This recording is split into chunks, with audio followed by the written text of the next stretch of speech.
Hello, नमस्ते, a very good morning to all. Notebook IAS के current affairs program में आपका स्वागत है। आज हम नए टॉपिक्स तो देखेंगे ही देखेंगे। उससे पहले हमने कल जो डिस्कस किया था, सबसे पहले उनसे संबंधित कुछ प्रश्न को भी देखेंगे। उसके बाद हम नए टॉपिक्स पे आएंगे। तो सबसे पहले हम प्रश्न देख लेते हैं जो हमने कल डिस्कस किए थे उनसे संबंधित। सबसे पहला प्रश्न है, ग्लोबल रिमोट वर्क इंडेक्स 2023 में किस देश ने टॉप किया है या किस देश को शीर्ष स्थान प्राप्त हुआ है? तो कौन सा देश है वो? डेनमार्क। डेनमार्क ने टॉप किया है।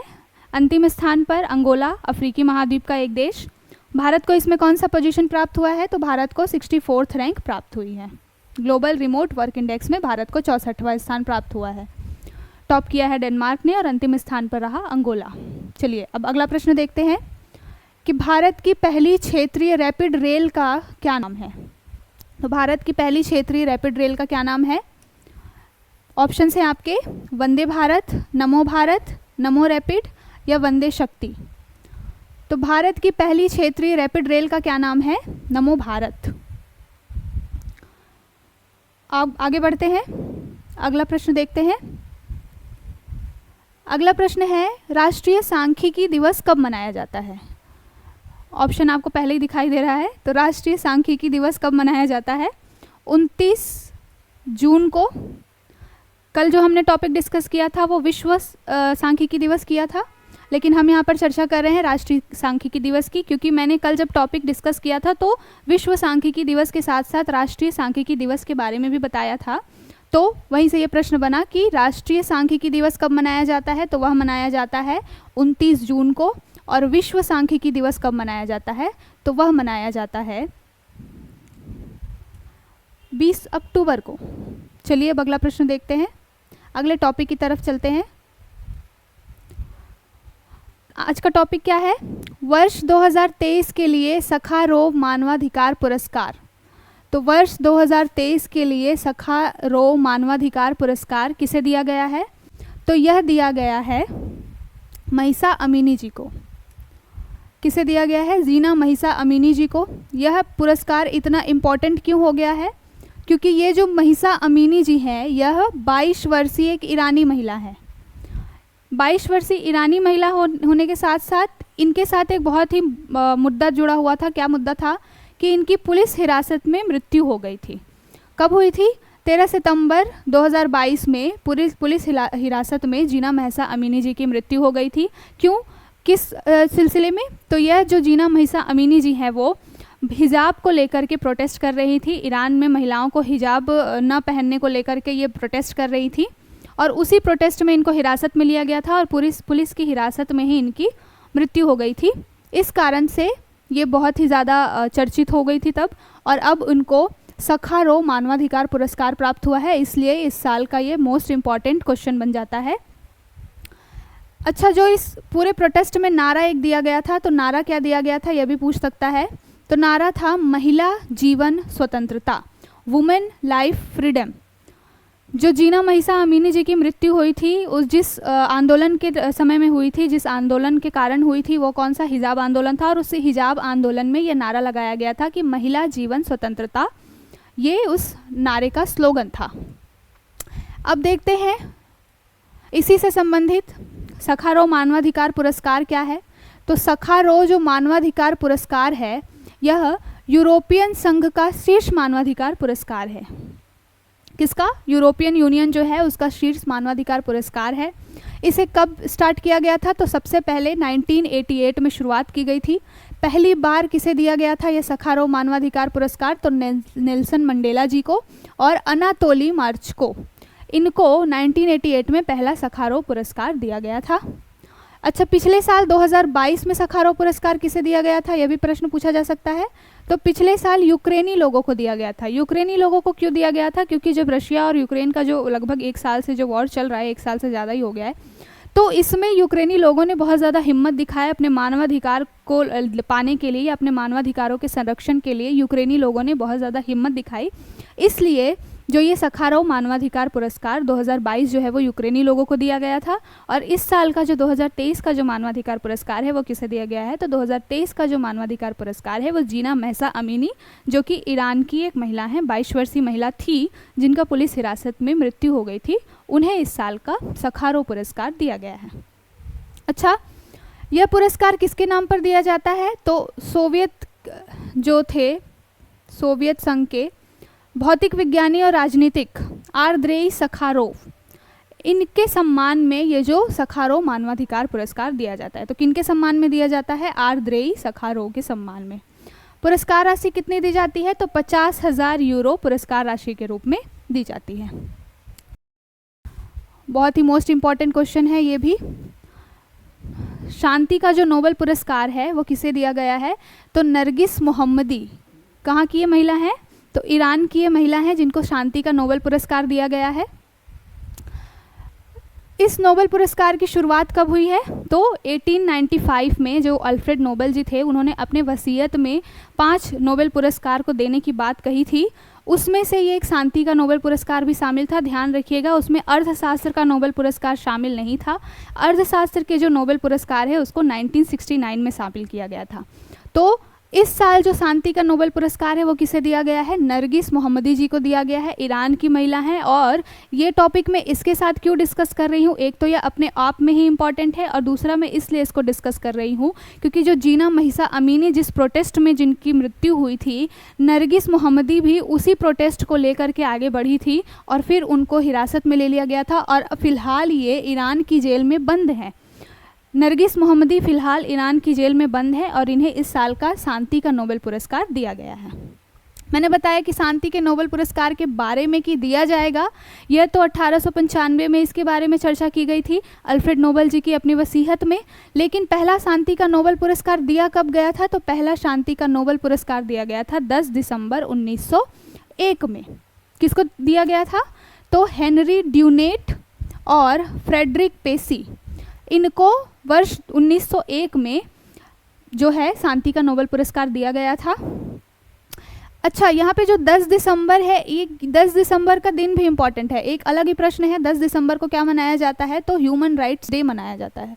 मानवाधिकार जो दिवस है वह 10 दिसंबर को मनाया जाता है। तो इसको भी एक ध्यान में रखेंगे कि 10 दिसंबर को क्या मनाया जाता है, मानवाधिकार दिवस मनाया जाता है, ह्यूमन राइट्स डे। हमने चर्चा के लिए शुरुआत कब हुई, पहला पुरस्कार किसको मिला था, हेनरी ड्यूनेट और फ्रेडरिक पेसी को 1901 में। अब देखते हैं कि ये जो नोबेल पुरस्कार है दिया कहाँ जाता है, तो ये ओस्लो में दिया जाता है। इस साल का शांति का नोबेल पुरस्कार दिया गया नरगिस अमीनी मोहम्मदी जी को। और नरगिस मोहम्मदी जी की एक फेमस बुक है जिसके ऊपर उनको फिल्म से संबंधित भी कुछ पुरस्कार प्राप्त हुआ है। तो इस बुक का क्या नाम है, white teacher interviews with Irani women prisoners. जो ईरानी जो जेल में बंद महिलाओं के साथ जो उन्होंने इंटरव्यू किया था उसके ऊपर इन्होंने एक बुक लिखी है। तो उस बुक का क्या नाम है, white teacher interviews with Irani women prisoners. तो यह नरगिस मोहम्मदी जी की ही बुक का नाम है, इसको भी ध्यान में रखेंगे। 2022 में जो शांति का नोबेल पुरस्कार है, इसके पहले हमने 2022 में जो सखारोव पुरस्कार है उसकी चर्चा की थी। वह किसको दिया गया था, तो वह यूक्रेन के लोगों को दिया गया था। लेकिन 2022 का जो शांति का नोबेल पुरस्कार है वो किसको दिया गया था, तो वह दिया गया था बेलारूस मानवाधिकार एक आयोग है उसको, अधिवक्ता एलिस ब्लाती तस्की को। तो बेलारूस के मानवाधिकार जो अधिवक्ता हैं एलिस बायलित्यास्की, इनको दिया गया था। दूसरा दिया गया था मानवाधिकार संगठन मेमोरियल को, और तीसरा यूक्रेनी मानवाधिकार संगठन सेंटर फॉर सिविल लिबर्टीज़। इन तीनों को मिलाकर के संयुक्त रूप से शांति का नोबेल पुरस्कार दिया गया था। किसको किसको, बेलारूस मानवाधिकार अधिवक्ता जो है वो बायलियात्स्की, दूसरे मानवाधिकार संगठन मेमोरियल, और तीसरे जो है वो यूक्रेनी मानवाधिकार संगठन जिसका नाम क्या है, सेंटर फॉर सिविल लिबर्टीज़। इन तीनों को मिलाकर के 2022 का नोबेल पुरस्कार, शांति का नोबेल पुरस्कार दिया गया था। चलिए अब चलते हैं अगले टॉपिक की तरफ। अगला टॉपिक क्या है, आपदा प्रबंधन हेतु गोल्डन पीकॉक पुरस्कार। पहली बात किसके लिए, आपदा प्रबंधन के लिए। दूसरा बात कौन सी पुरस्कार है ये, तो गोल्डन पीकॉक पुरस्कार है। किसको दिया गया है इस बार का, तो REC कंपनी जो है, REC लिमिटेड, इसको दिया गया है। यह केंद्रीय सार्वजनिक क्षेत्र उद्यम की एक महारत्न कंपनी है। जो एक REC जो लिमिटेड है वो कौन सी एक महारत्न कंपनी है, 2022 में ही इसको महारत्न का दर्जा प्राप्त हुआ है। केंद्रीय सार्वजनिक क्षेत्र उद्यम है, ये एक केंद्रीय जो कंपनी, केंद्र के तहत, ये केंद्र के अंडर में ये काम करती है ये कंपनी, और विद्युत मंत्रालय के प्रशासनिक नियंत्रण में ये कार्य करती है। कौन? REC limited. इसको इस साल का गोल्डन पीकॉक पुरस्कार दिया गया है। क्यों दिया गया है? तो लगातार आपदा जोखिम पर इनके काम करने के लिए, अच्छे काम करने के लिए इनको ये पुरस्कार दिया गया है। REC का फुल फॉर्म क्या है? तो रूरल इलेक्ट्रिफिकेशन कॉरपोरेशन लिमिटेड। जो REC का फुल फॉर्म क्या है? Rural electrification corporation limited. अच्छा, अब चलते हैं कि गोल्डन पीकॉक के बारे में, कि गोल्डन पीकॉक क्या पुरस्कार है ये। तो इसकी शुरुआत भारत में 1931 में किसने? IOD के द्वारा, इंस्टीट्यूट ऑफ डायरेक्टर्स के द्वारा ये जो गोल्डन पीकॉक पुरस्कार है वो दिया जाता है। शुरुआत कब हुई है? 1931 में। क्यों दिया जाता है? तो कॉरपोरेट उत्कृष्टता के लिए, कॉरपोरेट जगत में जो कंपनियां उत्कृष्ट काम करती हैं, अच्छा काम करती हैं, उसके लिए ये गोल्डन पीकॉक पुरस्कार दिया जाता है। इस बार किसे दिया गया? पहले ही चर्चा की, REC लिमिटेड को।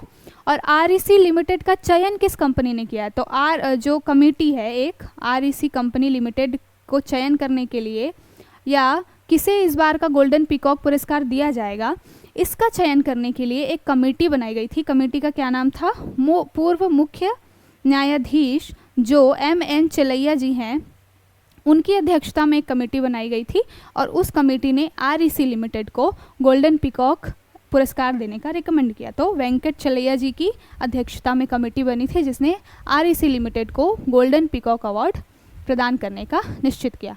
अब देखते हैं REC के निदेशक के बारे में। तो REC लिमिटेड के निदेशक वर्तमान में कौन है? तो VK सिंह इसके निदेशक हैं। कार्यकारी निदेशक कौन है? तो दलजीत सिंह इसके कार्यकारी निदेशक हैं। REC लिमिटेड की स्थापना कब हुई है? 1965 में। इसका हेडक्वार्टर कहाँ है? नई दिल्ली में इसका हेडक्वार्टर है। और ये एक NBFC है। NBFC यानी कि गैर बैंकिंग जो फाइनेंस कंपनी है यह है। इसका क्या मतलब है कि यह वाणिज्यिक बैंकों की तरह इसको लाइसेंस प्राप्त नहीं है। मतलब कि ये जो है वो आम जनता से मांग जमा स्वीकार नहीं करती है, आम जनता के पैसे को स्वीकार नहीं करती है, लेकिन ये क्या करती है? लोन देने का काम करती है और बैंक के संबंधित अन्य और जो भी काम हो सकते हैं उसको करती है। ध्यान रखिएगा, ये गैर लाइसेंस प्राप्त है, इसको लाइसेंस प्राप्त नहीं है। और दूसरा कि ये आम जनता से है वो मांग जमा, जो डिमांड, जो डिपॉजिट है उसको स्वीकार नहीं करती है। तो जो REC लिमिटेड है वह भी एक तरीके की कंपनी के साथ साथ एक तरीके की NBFC भी है। इस पॉइंट को ध्यान में रखेंगे। अच्छा, हमने चर्चा की महारत्न कंपनी की। तो REC जो है वो 2022 में ही इसको महारत्न कंपनी का दर्जा मिला है।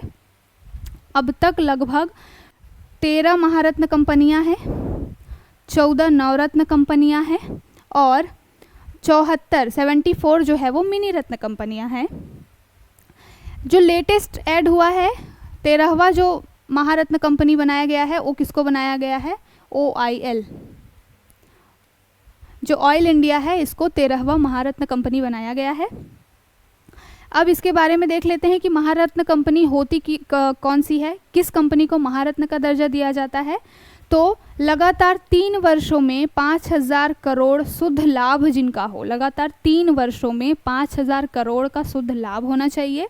संपत्ति 15,000 करोड़ या फिर 25,000 करोड़ का औसत वार्षिक कारोबार होना चाहिए। यह 3 साल का औसत है, ध्यान रखिएगा, वार्षिक नहीं, 3 साल, लगातार 3 साल का जब एवरेज निकाला जाता है तो 5,000 करोड़ शुद्ध लाभ होना चाहिए, 15,000 करोड़ की संपत्ति होनी चाहिए और 25,000 करोड़ का वार्षिक कारोबार होना चाहिए। तो ऐसी कंपनी को महारत्न का दर्जा दे दिया जाता है। मैंने बताया कि जो लेटेस्ट जो महारत्न कंपनी, 13वीं जो महारत्न कंपनी है वो ऑयल इंडिया है। 12वीं मैंने बता दिया 2022 में REC लिमिटेड को मिला था। और 11वीं जो महारत्न कंपनी है वो है पावर फाइनेंस कॉरपोरेशन। तो 11, 12, 13 कम से कम ये 3 सीक्वेंस याद रखिए। 11वीं महारत्न है पावर फाइनेंस, 12वीं है यही REC लिमिटेड जिसको गोल्डन पीकॉक अवार्ड मिला है, और 13वीं जो है वो लेटेस्ट जो है वो ऑयल इंडिया। तो ये लेटेस्ट की जो 3 महारत्न कंपनियां हैं। अब चलते हैं अगले टॉपिक की तरफ।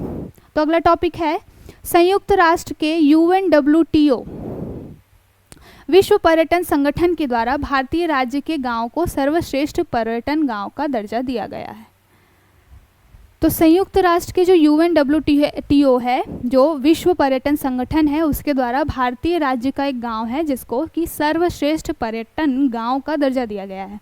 अच्छा, केवल एक गांव नहीं, UNWTO ने टोटल 54 जो 54 गाँव को इसके लिए शॉर्टलिस्ट किया है, उसमें भारत का ये एक गांव भी है। तो गांव कौन सा है? तो ढोरडो गांव है। कहाँ का है ये? गुजरात के कच्छ जिले में ये गांव पड़ता है जिसका नाम क्या है? ढोरडो। तो जो UNWTO है उसने इस बार अपने 54 जो गाँव की जो पर्यटन की दृष्टि से बहुत ही फेमस हैं या पर्यटन की दृष्टि से बहुत अच्छे हैं, जिन 54 गाँव की लिस्ट तैयार की है, उनमें से ढोरडो को भी इसमें शामिल किया है। अच्छा, किसे दिया जाता है ये UNWTO का जो विश्व पर्यटन संगठन के द्वारा जो ये सर्वश्रेष्ठ पर्यटन गांव का पुरस्कार है, वो किसको दिया जाता है? कौन से कैसे गांव को दिया जाता है? तो जो गांव ग्रामीण क्षेत्रों में पोषण परिदृश्य, सांस्कृतिक मूल्यों और पाक परंपराओं को संरक्षित रखते हैं। मतलब कि जो गांव अपनी पुरानी परंपराओं को अभी भी वर्तमान में भी उसको लेकर के साथ साथ चल रहे हैं, आधुनिकता के दौर में जो अपनी पुरानी परंपराओं को नहीं भूले हैं, ऐसे गाँव को इस सर्वश्रेष्ठ पर्यटन गांव के रूप में चुना जाता है, जिसमें गुजरात के ढोरडो गांव को भी चुना गया है। अच्छा, अब हम देखते हैं जो UNWTO है, जो यूनाइटेड नेशन की विश्व पर्यटन संगठन है, इसके बारे में। तो ये क्या है? यह संयुक्त राष्ट्र की एक विशेष एजेंसी है। संयुक्त राष्ट्र की विशेष एजेंसी है। इसका स्थापना कब हुआ है? तो 1946 में इसकी स्थापना हुई है। कितने देश हैं इसमें? तो टोटल 159 देश हैं प्लस 6 अन्य सहयोगी देश भी हैं। तो स्थायी देश के रूप में टोटल 159 देश हैं और स्थापना इसकी कब हुई है? 1946 में। संयुक्त राष्ट्र की ये विशेष एजेंसी है। अब इसी टॉपिक में आगे देखते हैं कि इसका हेडक्वार्टर कहाँ है। तो UNWTO का जो हेडक्वार्टर है वो मैड्रिड, स्पेन में है। भारत जो है कि 1975 में ही इसका सदस्य बना था। तो 1975 में भारत इसका सदस्य बन गया था। अब यहाँ पे एक फैक्ट ये भी देख लेते हैं कि विश्व पर्यटन दिवस कब मनाया जाता है। तो विश्व पर्यटन दिवस मनाया जाता है 27 सितंबर को। भारत में जो UNWTO की जो बैठक है वो 2019 में नई दिल्ली में भारत ने इसकी मेजबानी की थी, यानी कि यह बैठक जो है वो भारत में हुई थी। कब? 2019 में नई दिल्ली में। 2023 के लिए इस बार जो विश्व पर्यटन दिवस मनाया गया था, कब मनाया गया था? मैंने पहले बताया कि 27 सितंबर को मनाया गया था। और इसकी थीम क्या है? तो पर्यटन और हरित निवेश। इस साल की जो है विश्व पर्यटन दिवस की 2023 की ये थीम थी कि पर्यटन और हरित निवेश। ठीक है, हमने देख लिया कि ढोरडो गांव को शामिल किया गया है। अब ढोरडो गांव के बारे में भी देख लेते हैं। तो ये पहली बात तो पहले ही बताया मैंने कि ये कहाँ पर है। तो गुजरात के कच्छ जिले में है। और क्यों इसको इतना तवज्जो दी जा रही है या क्यों इतनी इसकी महत्ता है? तो यहाँ पर जो आज भी अपनी पुरानी संस्कृति को ध्यान में रखते हुए समेटे हुए भूंगा गोल घर, बिल्कुल घर जो होता है बिल्कुल गोल स्ट्रक्चर में बना होता है, उसको क्या कहते हैं? भूंगा कहा जाता है वहाँ की लोकल लैंग्वेज में। आज भी ये ऐसे घर वहाँ पर देखने को मिलते हैं। कहाँ पर? ढोरडो गांव में। ये कहाँ से है? तो कच्छ जिले से ये 86 किलोमीटर की दूरी पर, जो कच्छ जिले का एक भुज जो शहर है बहुत ही फेमस है, जहाँ पर 2001 में भूकंप भी आया था, तो उस भुज से यह लगभग 86 किलोमीटर की दूरी पर है यह गांव, ढोरडो गांव। अच्छा, इसलिए भी ये महत्वपूर्ण है क्योंकि इस साल जैसे सबको पता है कि G20 की जो बैठक हुई वो भारत ने उसकी मेज़बानी की है। तो साल भर अलग अलग शहरों में, अलग अलग राज्यों में G20 की मंत्रियों की या अलग अलग मंत्रालयों की बैठक हुई थी। तो इसी ढोरडो गांव में G20 की टूरिज्म बैठक हुई थी। जो पर्यटन मंत्रालय की जो बैठक हुई थी, टूरिज्म बैठक हुई थी, वो इसी ढोरडो गांव में G20 की ये टूरिज्म बैठक हुई थी। अच्छा, ढोरडो गांव फेमस कैसे हुआ?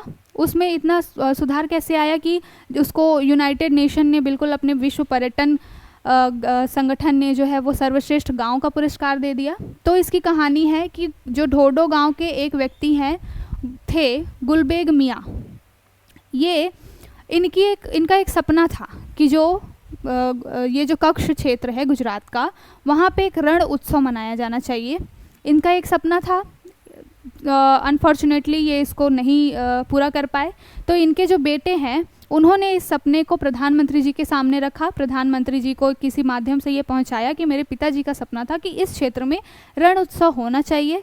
प्रधानमंत्री जी ने उसको रिकग्नाइज़ किया और प्रधानमंत्री जी ने ये डिसाइड किया कि हम इस क्षेत्र में रण उत्सव प्रतिवर्ष मनाएंगे। तो अब यहाँ पर रण उत्सव भी मनाया जाता है, हर साल मनाया जाता है इसी ढोरडो गांव के पास।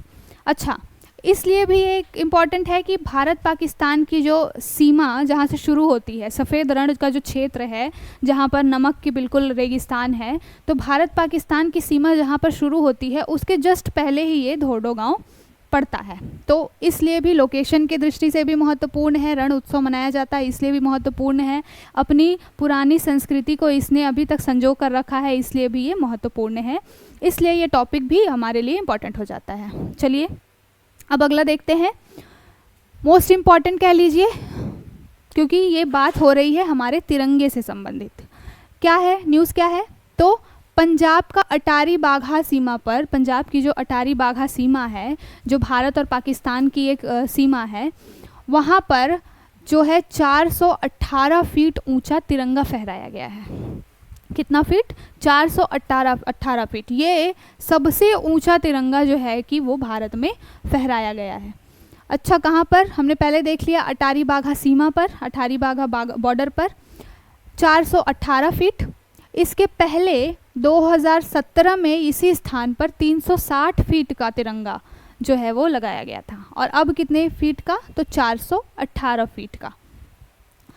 और इस तिरंगे के ऊपर की एक खासियत भी है कि इसके ऊपर बीएसएफ सैनिकों की सहायता के लिए एक निगरानी प्रणाली भी रखी गई है, ताकि बीएसएफ के जो सैनिक हैं वो हर समय चौकन्ने रहें, निगरानी रख सकें इस बॉर्डर पर, क्योंकि सीमा पार आतंकवाद की खबरें आती रहती हैं, बहुत ज़्यादा यहाँ से आतंकी आ सकते हैं।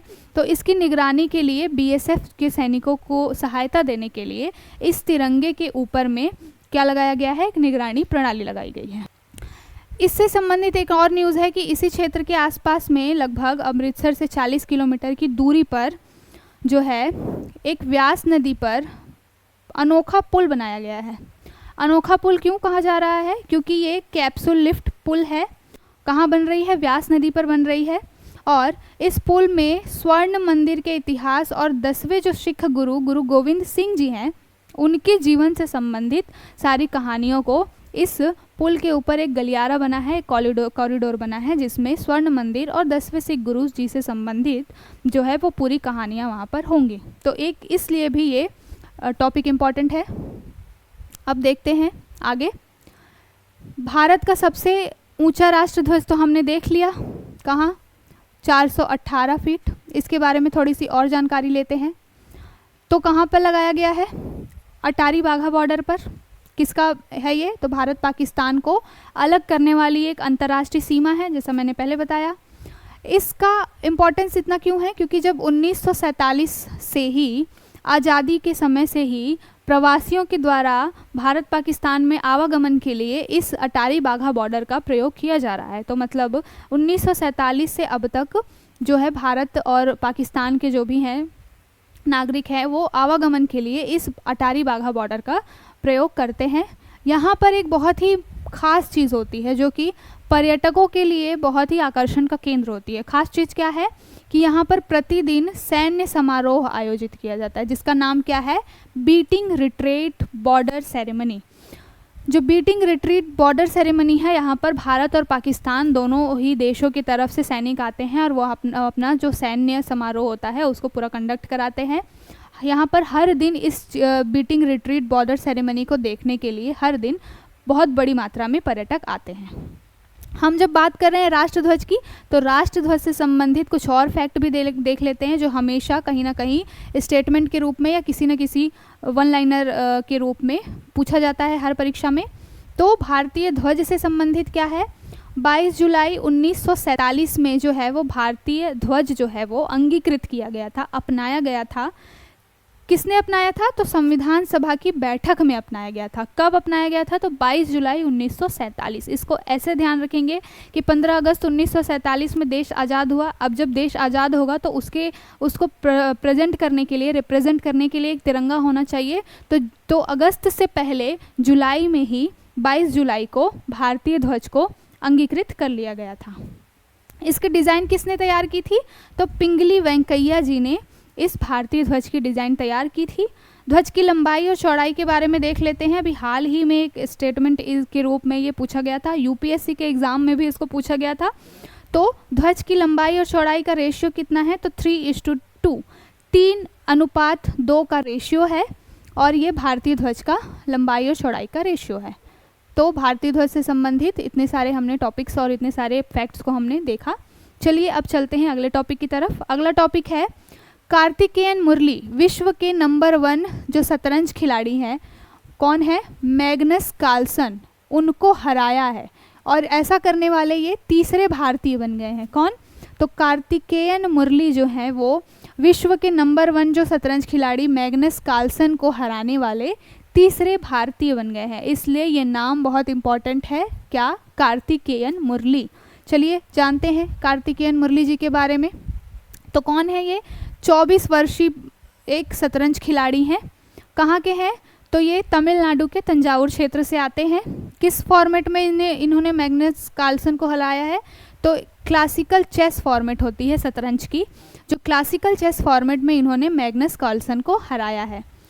मैंने बताया कि ये तीसरे भारतीय हैं, तो इसके पहले 2 और भारतीय होंगे। कौन कौन से? तो पहले 2 भारतीय हैं पेंटाला हरिकृष्णा, जो 2005 में जिन्होंने हराया था इनको, और दूसरे भारतीय हैं विश्वनाथ आनंद। तो कार्तिकेयन मुरली के पहले और 2 लोग हैं जिन्होंने मैग्नस कार्लसन को हराया है। तो कौन है? पहले तो हैं पेंटाला हरिकृष्णा और दूसरे हैं विश्वनाथ आनंद। ये पूरा टूर्नामेंट कहाँ पर आयोजित किया गया था? जहाँ पर कार्तिकेयन मुरली ने मैग्नस कार्लसन को हराया, तो यह पूरा टूर्नामेंट आयोजित किया गया था कतर में। चलिए अब आगे देखते हैं शतरंज से संबंधित कुछ और फैक्ट्स। तो जो ये कार्लसन है, ये इतने हाईलाइटेड क्यों हो गए कि इनको हराना इतनी बड़ी बात इसलिए हो गई है क्योंकि ये तो शतरंज के पहली बात तो मास्टर, ऊपर से 2023 जो अगस्त में जो 2023 चेस वर्ल्ड कप हुआ था, इसमें ये मैग्नस कार्लसन विजेता रहे हैं। तो अभी हाल ही में जो अगस्त 2023 में चेस वर्ल्ड कप हुआ था, उसमें मैग्नस कार्लसन विजेता रहे। उनको हराया है किसने? कार्तिकेयन मुरली ने। तीसरे भारतीय ऐसे वो बन गए हैं। फाइनल में किसको हराया था मैग्नस ने? जो ये चेस वर्ल्ड कप हुआ था तो मैग्नस कार्लसन जीते थे। हराया किसको था? तो भारतीय ग्रैंड मास्टर ही थे रमेश बाबू प्रज्ञानानंद। इनको इन मैग्नस कार्लसन जी ने हराया था चेस वर्ल्ड कप में। और मैंने पहले बताया कि कार्तिकेयन मुरली जो है वो तमिलनाडु तंजावुर में उनका जन्म हुआ है। और कार्तिकेयन मुरली को 2015 में FIDE के द्वारा ग्रैंड मास्टर की उपाधि दी गई थी। जो शतरंज के खिलाड़ी होते हैं उनको ये उपाधि दी जाती है। और 2015 में कार्तिकेयन मुरली जी भी हैं, इनको भी ग्रैंड मास्टर की उपाधि दी गई है। कार्तिकेयन मुरली ने 5 साल की उम्र से ही चेस खेलना शुरू किया था। तो भाई 5 साल की उम्र में जो इंसान चेस खेलना शुरू करेगा तो वो फिर चेस के विजेता, नंबर 1 विजेता को तो हराएगा ही। अब चलते हैं FIDE। यहाँ पर हमने चर्चा की कि FIDE जो है वो ग्रैंड मास्टर उपाधि देता है। तो FIDE के बारे में भी देख लेते हैं कि ये क्या है। तो FIDE जो है वो अंतर्राष्ट्रीय शतरंज संघ जिसको कहते हैं, या विश्व शतरंज महासंघ, यह एक फ्रेंच शब्द का जो रूप है, प्रतिरूप है। तो इसकी स्थापना कब हुई थी? 1951 में। जो ये FIDE है, अंतर्राष्ट्रीय शतरंज संघ है, इसकी स्थापना कब हुई थी? 1951 में। कहाँ पर? तो स्विट्ज़रलैंड में ये अंतर्राष्ट्रीय संगठन स्थित है। और क्या करता है ये? तो जो FIDE है अंतर्राष्ट्रीय है, तो अन्य राज्य या अन्य देशों के जो शतरंज संघ होते हैं उनको ये क्लब करने का, जोड़ने का भी काम करता है। तो भारत का जो राष्ट्रीय शतरंज संघ भी है, इसको भी यह जोड़ता है। और अन्य अंतर्राष्ट्रीय शतरंज प्रतियोगिताओं को यो FIDE जो है वो आयोजित करवाता है। तो विश्व स्तर पर जो शतरंज को रेगुलेट करने का जो काम है वो कौन करता है? FIDE करता है।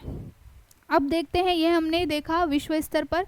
भारत के स्तर पर भी एक है, तो भारत के स्तर पर क्या है, AICF, अखिल भारतीय शतरंज संघ, जो भारत के स्तर पर शतरंज से संबंधित अनेक प्रतियोगिताएं करवाता है। कौन है, अखिल भारतीय शतरंज संघ।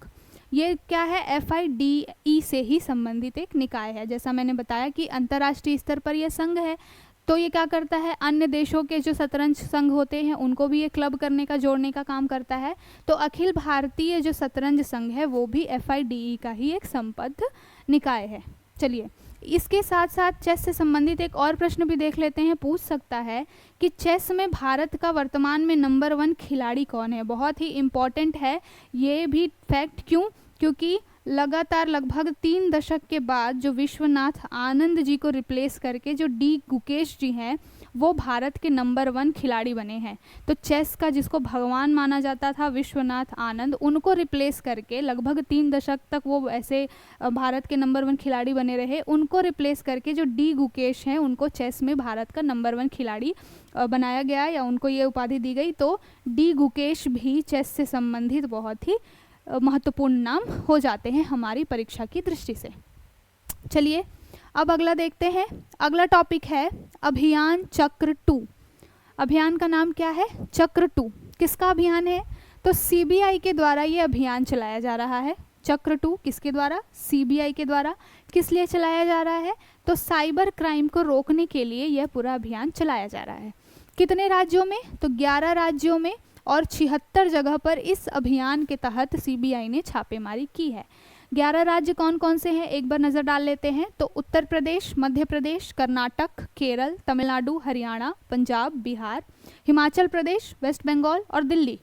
ये 11 राज्य हैं जिनके 76 जगहों पर CBI ने इस अभियान चक्र 2 के तहत छापेमारी की है। किससे संबंधित है, तो साइबर क्राइम को रोकने के लिए ये चक्र 2 अभियान चलाया जा रहा है।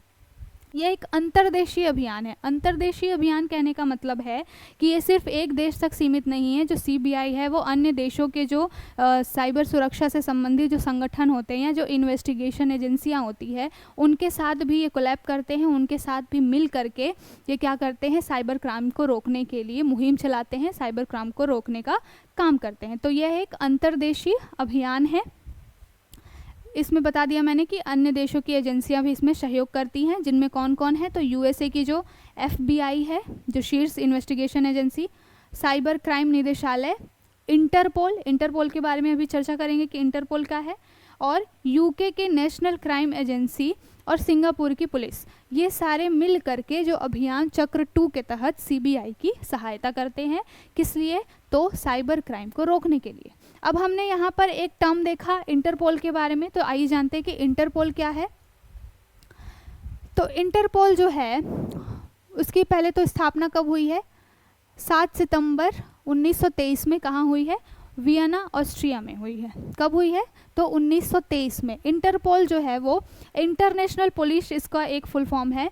यह भी क्या काम करती है, जितने भी अन्य देशों के जो बड़ी इन्वेस्टिगेशन एजेंसियां होती हैं उनको एक क्लब करके ये अंतर्राष्ट्रीय लेवल पर जो है वो क्राइम को रोकने के लिए, अपराध को रोकने के लिए ये इंटरपोल काम करती है। इसका हेडक्वार्टर कहाँ है, तो इसका हेडक्वार्टर है लियोन, फ्रांस में इसका हेडक्वार्टर है। क्या करता है ये, तो अंतर्राष्ट्रीय आपराधिक पुलिस संगठन है, मैंने बताया कहाँ पर है ये, इसका हेडक्वार्टर लियोन, फ्रांस में। अब तक लगभग इसमें 195 सदस्य हैं। भारत इसमें कब शामिल हुआ था, तो बहुत पहले ही शामिल हो गया था। तो 1949 में, 1949 में भारत इसमें शामिल हो गया था। अच्छा, जो इंटरपोल है इनके 6 अन्य देशों में रीजनल जो कार्यालय हैं उनमें से भारत भी आता है। और भारत में इनका कार्यालय कहाँ पर है, तो नई दिल्ली में इंटरपोल का कार्यालय है। अब हमने जो चक्र अभियान 2 देखा CBI का, तो CBI के बारे में जान लेते हैं। तो CBI क्या है, आपराधिक और राष्ट्रीय सुरक्षा से संबंधित जितने भी मामले हैं वो CBI देखती है। यह जो है वो एक इन्वेस्टिगेशन एजेंसी है जो हमारे देश में अपराध को रोकने के लिए काम करती है। CBI का मुख्यालय कहाँ है, तो इसका मुख्यालय नई दिल्ली में है। इसके डायरेक्टर वर्तमान में कौन है, इंपॉर्टेंट क्वेश्चन है।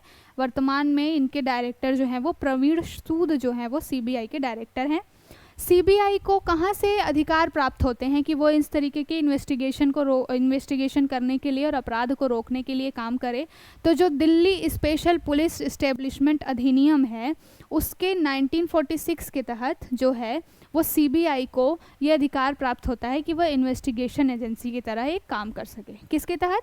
दिल्ली स्पेशल पुलिस इस्टेब्लिशमेंट अधिनियम 1946। सीबीआई को काम करने के लिए अलग से कोई अधिनियम नहीं बनाया गया है, वो दिल्ली स्पेशल पुलिस इस्टेब्लिशमेंट अधिनियम 1946 के तहत जो है वो कार्यभार अपना देखती है।